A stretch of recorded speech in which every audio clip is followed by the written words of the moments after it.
விதவிதமா பண்ணி பார்க்கலாம் அப்படின்னு சொல்லிட்டு தான் வந்து அவங்க ஃபுல் அண்ட் ஃபுல் ட்ரை பண்ணது எல்லாமே. ஆனா வந்து பெரிய எந்த அளவுக்கு ரீச்சுமே பெருசா கிடைக்கல. அதுக்கப்புறம் பல வருடங்களுக்கு அப்புறம் ஆதித்யா சேனல்ல வந்து இவங்களுக்கு ஒரு வாய்ப்பு கிடைக்குது. ஆங்கரிங் பண்றதுக்கான வாய்ப்பு தான். டவுட் செந்தில் அப்புறம் விஜே விக்கியோட சேர்ந்து வந்து இவங்க ப்ரோக்ராம் பண்ணாங்க. நிறைய காமெடிஸ் வந்து மக்களுக்கு விருப்பமான காமெடிஸை வந்து பேசி அதுக்கு என்னன்னு கேட்டு உங்கள் விருப்பம் மாதிரி தான் வந்து அதை ஃபுல் அண்ட் ஃபுல் பண்ணாங்க. அதுக்கப்புறம் வந்து கொஞ்ச நாள் ஆதித்யா சேனல்லே தான் போச்சு.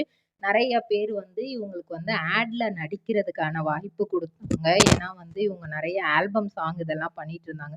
ஸோ இவங்க அழகா இருக்கிறதுனால ஆட்ல நடிச்சா நல்லா இருக்குமே அப்படின்னு சொல்லிட்டு அதுக்கான இது கொடுத்தாங்க. ட்ரிபிள் ஆர் ட்ரேடிங் கம்பெனி எங்களிடம் பாக்கு மட்டை தயாரிக்கும் மிஷின் கிடைக்கும். அதற்கான ரா மெட்டீரியல்ஸையும் வருடம் முழுதும் நாங்களே சப்ளை செய்து வருகிறோம். நீங்கள் செய்யும் தட்டுகளை நாங்களே எடுத்துக்கொள்கிறோம். அதற்கான லோன் வசதியும் செய்து தருகிறோம்.